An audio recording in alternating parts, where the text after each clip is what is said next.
বছরে যে উন্নয়ন হয়নি সেই উন্নয়নের ধারাবাহিকতা কিন্তু আমরা শুরু করেছি। কার নেতৃত্বে? জননেত্রী শেখ হাসিনা আছেন, জনাবেত্রী শিবলি সাদিক মহোদয় আছেন, তার পাশাপাশি আমরাও কিন্তু কাজ করে যাচ্ছি।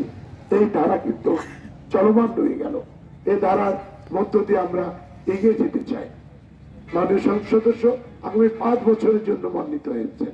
গত কদিন আগে তার সাথে কথা হয়েছে, বলে যে বিরামপুর পৌরসভা সহ এই উপজেলা যা কিছু আছে কোন উন্নয়ন আর থেমে রাখার সুযোগ নেই। কারণ বিরামপুরকে মডেল করতে হবে, বিরামপুরকে আগামী দিন জেলায় বাস্তবায়ন করতে হবে, জেলায় রূপান্তরিত করতে হবে। এই পরিকল্পনা মাননীয় সংসদ সদস্যের। সেই ধারাবাহিকতায় আমাদের কিন্তু জনপ্রতিনিধি নির্বাচিত করে আনতে হবে। এইখানে আমাদের দুই পক্ষের মানুষ আছে, দুটি মানুষ একই মানুষ। এক পক্ষ ভোট করেছে সরকারের বিপক্ষে, ভোট করেছে নৌকা করে, কিন্তু উনি নৌকা না করে নৌকার বিপক্ষে ভোট করছেন, যেটার থেকে ওটা ভালো। তার মানে কি? সেক্ষেত্রে একজন মনোনীত দিয়েছে শিবলি সাদিককে, উনি সেই মনোনয়ন না দিয়ে উনি আইদুল হককে ভোট দেওয়ার জন্য বলছেন। তাহলে কি হবে? আজকে স্বতন্ত্র প্রার্থীরা মাননীয় পার্লামেন্টে গিয়েছে, কি করছে ভাই? স্বতন্ত্র প্রার্থী কাজ কি? নেতৃত্ব দিয়েছে, সম্মান করেছেন, শপথ দিয়েছেন, হয়েছে। কাজটা কি? কাজ তো সেখানেই যাবে তখন করে ভাই আমি স্বতন্ত্র। স্বতন্ত্র মানেই হচ্ছে যে সরকারের কোন পক্ষের আপনার লোক হতেও পারে, নাও পারে, দিতেও পারে, নাও পারে। তাই আমি মনে করি যে আজকের নির্বাচনটা আমাদের সরকার, জননেত্রী শেখ হাসিনার সরকার কোন প্রতীক দেননি। যেহেতু আমাদের মধ্যে প্রতিযোগিতা বেশি আছে, সেই প্রতিযোগিতার কারণে নির্বাচন সবাই করুক। আমাদের যারা আস্থাভাজন ব্যক্তি, মানুষ ভোটাররা যাকে বুঝতে পারবে ভোট দিলে এলাকার উন্নয়ন হবে, তাকেই কিন্তু ভোট দিবে। এটাই কিন্তু সরকারের সিদ্ধান্ত। এই সিদ্ধান্তের কারণে আজকে আমাদের দুজন প্রার্থী, পারভেজ কবির, জনাব মতিউর রহমান মামা, দুইজনে এখানে প্রার্থী হয়েছে। তাহলে আমাদের যে পারভেজ সাহেব, উনি কিন্তু নির্বাচন আমাদের পক্ষে, সরকারের পক্ষের প্রার্থীকে ভোট দিতে পারেননি। তার মানে উনি মাননীয় সংসদ সদস্যের থেকে দূরে রয়ে গেছে। আর যে প্রার্থীকে ভোটের জন্য আমরা বলছি, উনি মাননীয় সংসদ সদস্যের আস্থাভাজন প্রার্থী। তার মানে তাকে ভোট দিলে মাননীয় সংসদ সদস্য তার হাতকে শক্তিশালী করতে চাবে, এটাই তার সিদ্ধান্ত। তাহলে সরকার, আমাদের শেখ হাসিনা সরকার, আমাদের মাননীয় সংসদ সদস্য সরকারের প্রতিনিধিত্ব করছে, আমাকে মেয়র হিসেবে দিয়েছেন, আমিও করছি। পাশাপাশি উপজেলা পরিষদের চেয়ারম্যানও যদি আমাদের পক্ষের হয়, মতের হয়, আদর্শের হয়, সংসদ সদস্যের সম্পর্ক যদি ভালো থাকে, তাহলে তিনটি মানুষই জনপ্রতিনিধি এখানে আছে, সংসদ সদস্য, উপজেলা চেয়ারম্যান, মেয়র। তাহলে উন্নয়নটি ধারাবাহিকতা অব্যাহত থাকবে, এটাই কিন্তু প্রত্যাশা। এই প্রত্যাশার সঙ্গে আমাদের উন্নয়ন জড়িত, এই প্রত্যাশার সঙ্গে আমাদের এলাকার মানুষের ভাগ্য উন্নয়ন জড়িত। বিষয়টি এটাই কিন্তু গুরুত্ব। আজকে আমি মনে করি যদি পারভেজ সাহেব আপনি ভালো প্রার্থী বলছেন, ভালো ছিলেন, ভালো, কিন্তু ভাই আপনি তো এমপি সাহেবের সাথে কথাই বলছেন না, আপনি এমপি সাহেবের পাশেও যাচ্ছেন না, তার ভোটটাও করলেন না, তাহলে কি দাঁড়াচ্ছে এখানে? তাহলে আপনি আমারই বন্ধু, আপনি, আমি আপনার সঙ্গে থাকি, দাঁড়াবে কি? দাঁড়ায় কোথায় দাঁড়াচ্ছে? কাজ তো করতে পারবেন না। এমপি সাহেব তখন বলবেন আমি কাজ করতে চাই, এমপি সাহেব কাজ করতে দেয় না, এটা বলবেন। অথবা আমি কাজ করতে চাই, এমপি সাহেব আমার কাগজে সই করতে দেয় না, এটাই বলবেন। শেষ অব্দি কি বলবেন? যে আমি কাজ করতে চাচ্ছি, পাচ্ছি না। পারবেনই না, তো হবেই না। মতের মিল না হলে হবে না, এটাই তো হবে। আর মিল হলে হতে পারত। তাই আমি মনে করি যে আজকে সেই যুগ, সেই সময় আর নেই। সবাই ছিল, আপনি মাননীয় সংসদের সঙ্গে বসে কথা বলে এটা নেগোসিয়েশন করতে পারতেন, এটা কথা বলে আপনি আপনার মতের মধ্যে আসতে পারতেন, কিন্তু সেই সুযোগ তো আপনি নিজে নিজেই নষ্ট করলেন। কেন করলেন না? আপনি যদি দল করেন তো দলের নির্বাচন করতেন, আপনি যদি দল করেন এমপি সাহেবের সঙ্গে থাকতেন, এটাই তো আমাদের কথা। কিন্তু না থাকার কারণে আমাদের নির্বাচনটি আজকে একটি প্রতিযোগিতায় হয়ে গেছে। কি প্রতিযোগিতা? যে আগামী দিন আমাদের ভোট করে আসতে হচ্ছে। আমাদের মতিউর রহমান মামা, উনি কিন্তু আওয়ামী লীগের একজন পরীক্ষিত মানুষ। ওনার বাবা এই বিরামপুর ইউনিয়ন ছিলেন তখন, তার সাধারণ সম্পাদকের দায়িত্ব পালন করেছেন 1968 সালে জনাব মুজাফফর হোসেন। তারপরে এই আমাদের প্রার্থী আজকে মতিউর রহমান যুবলীগের যুগ্ম সম্পাদকের দায়িত্ব পালন করেছে, আমিও যুবলীগের যুগ্ম সম্পাদকের দায়িত্ব পালন করেছিলাম।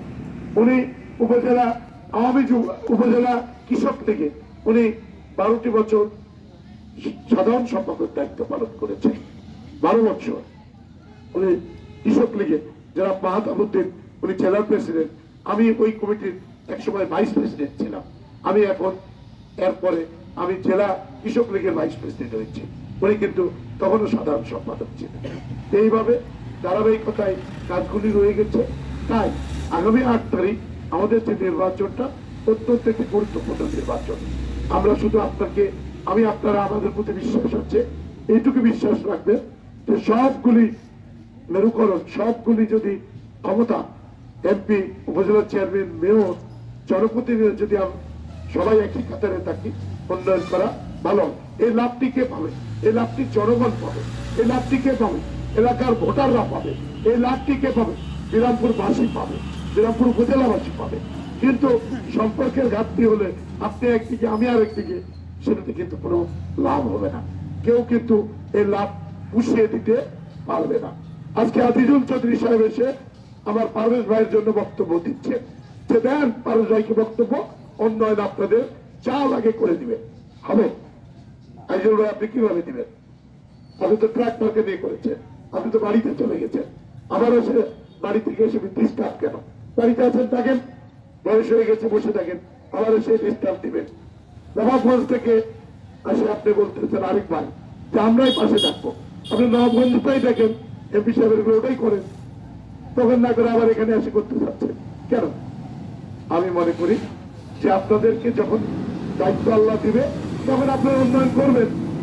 যখন দায়িত্ব একজন মানুষ পায়, তাকে কাজের সহযোগিতা করতে হয়। এই কাজে কোনো দায়িত্বের বিরোধিতা করার কোনো সুযোগ নাই। অতএব ভাই আমরা বলবো যে আমরা সরকারের পক্ষের মানুষকে ভোট দেব। মাননীয় সংসদ সদস্য উনি নির্বাচনে আচরণের কারণে এখানে আসতে পারবেন না। আসতে পারলে উনি বলতেন, উনি বলতেও পারবেন না, বলতে পারলেও আসতেন। কিন্তু গত ইফতারে কিন্তু বলে দিয়েছেন যে সবাই মিলে আপনারা যদি চান তাহলে মতিউর রহমানকে আমরা প্রার্থী বানাতে চাই। সবাই মিলে বলেছেন হ্যাঁ আমরা আছি, থাকবো, আমরা সমর্থন দিলাম। সেই ধারাবাহিকতায় আজকে মতিউর রহমান আজকে উপজেলা প্রার্থী হিসেবে আপনাদের মাঝে এসছেন। সেই প্রার্থীরই আপনাদের কাছে আমরা ভোট ভিক্ষা দাবি করতে এসেছি।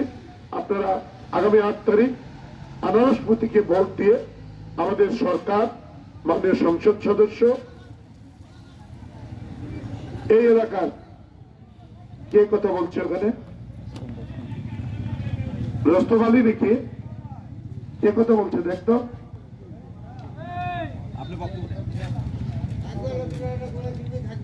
খেরে? আচ্ছা, না না না, আস্তে কথা বলার জন্য সমস্যা নেই।